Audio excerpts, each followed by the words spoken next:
My name is Samantha Price, and this is my colleague, Brittney, and our presentation is on No. Anyway, okay, so I'm Brittney Mock, and, well, I'm bisexual, so this is part of the reason why I'm doing LGBT Rights for my projects, and I'm going to be leading us through this. To start us off, LGBT, it stands for lesbian, gay, bisexual, and transsexual. And sometimes there's a Q added to stand for queer, but I didn't add that on this time because there's a lot of debate on what that means. So, it covers all sexualities except for being heterosexual, but I'm gonna make it more specific because of the debates. It's anyone who is not monogamously heterosexual. And follows use a rainbow to show support: hot pink for sexuality, red for life, orange for healing, yellow for the sun, green for nature, blue for art, indigo for harmony, and violet for spirit. And it includes all LGBT members of society and their straight supporters. These are some symbols of pride: the double woman symbol, the double man symbol, the transgender flag, and the bisexual flag. The pink triangle was used by the Nazis in concentration camps, and it was used strictly for homosexuals. And the lambda was found in a battle of the Greeks for a regiment of soldiers who were accompanied by their young male lovers, and they were noted for their fierceness and their willingness to fight to the death. Then, homosexual behavior has been all through history. Some of the earliest signs were in cave drawings where there were relations drawn between people of the same sex. And it's shown a lot in Greek mythology. For an example, there's Achilles with Patroclus, and that was the main fuel behind the Iliad. And then Zeus himself had a young male lover named Ganymede, who was the cupbearer to the gods. And their treatment in World War II, homosexuals, men, and lesbians to a lesser extent were two of the numerous groups attacked by the Nazi Party. About 5,000 to 15,000 men were placed in concentration camps, and they were treated unusually cruelly. Their treatment was unacknowledged by most countries until the 80s, and some men were even rearrested and imprisoned based on evidence found during the Nazi years. Germany didn't even apologize to the gay community until 2002. And then these are some rights that are taken away from these people every day in life. Their right to non-discrimination and their right to be free from violence and harassment is taken away every day when people are prejudiced, and that also affects their right to a fair trial because the judges sometimes and the juries tend to have prejudice against these people. The practice of religion is affected because there's a lot of religions that preach against homosexual behavior and try to say that it's sin and it's really bad.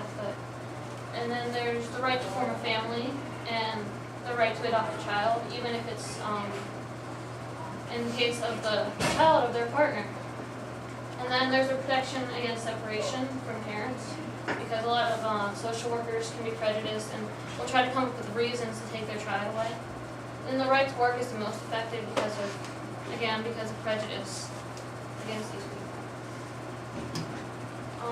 Since we're doing gay rights, I figured we should take a moment to honor Matthew Shepard, who was a victim of a gay hate crime.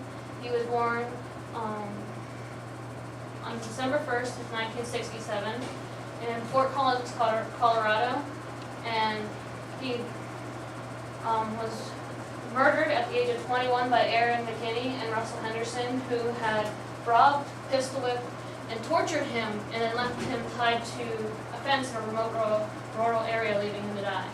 And if that wasn't enough, his funeral was picketed by the Right Reverend Fred Phelps and his flock. Well, they were holding up signs saying such thing as "God hates fags."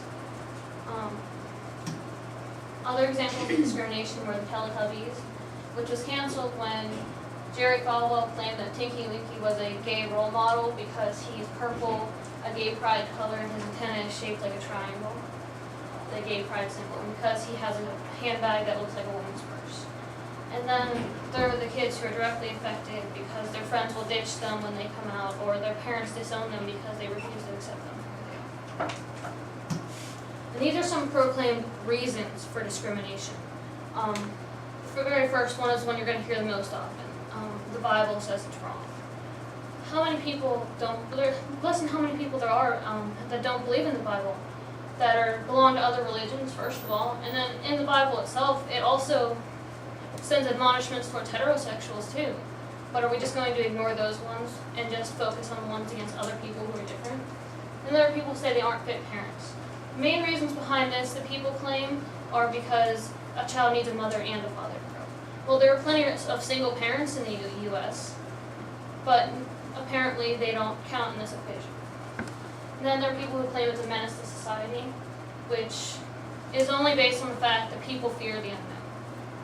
And discrimination is just wrong. And then there are people who say it's morally incorrect, and people have different morals. And these are the beginnings of the gay rights movement. The very first official movement was a gay march in front of the Independence Hall in Philadelphia in 1965. And even though that was the first official event, a few individuals who had power and influence, such as the Bohemian Blue Blood, Prescott Townsend, would stand up and to try to influence people.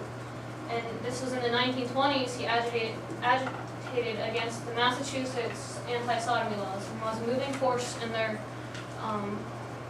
theater movement in Provincetown. Henry Gerber arrived from the U.S. from Germany in 1913, and then was institutionalized in 1917 in a mental hospital for homosexuality. And after he returned to Chicago, he founded the Society for Human Rights in 1924 to promote and protect the interests of people who, by reasons of mental and physical abnormalities, are abused and hindered. And then all of this has gotten us a few big steps to stop discrimination, and one of these was a speech on October 28, 2009, given by Obama, and within that speech he had stated, And that's why through this law we will strengthen the protections against crimes based on the color of your skin, the faith in your heart, or the place of your birth. We will also finally add federal protections against crimes based on gender, disability, gender identity, or sexual orientation. And another big thing that was seen in the news was Adam Lambert. And a lot of us have heard about the American Music Awards, but he was kicked off the show because he had made out with one of his male band members, and also there was also some stuff about depicting sexual activity. In a Rolling Stone interview, Adam Lambert said that female performers have been doing this for years, pushing the envelope about sexuality, and the minute a man does it, everybody freaks out. We're in 2009. It's time to take risks, be a little more brave, and time to open people's eyes. And if it offends them, then maybe I'm not for them. My goal was not to piss people off. It was to promote freedom of expression and artistic freedom. Now, after all this, I'm sorry for the interruption, but I need to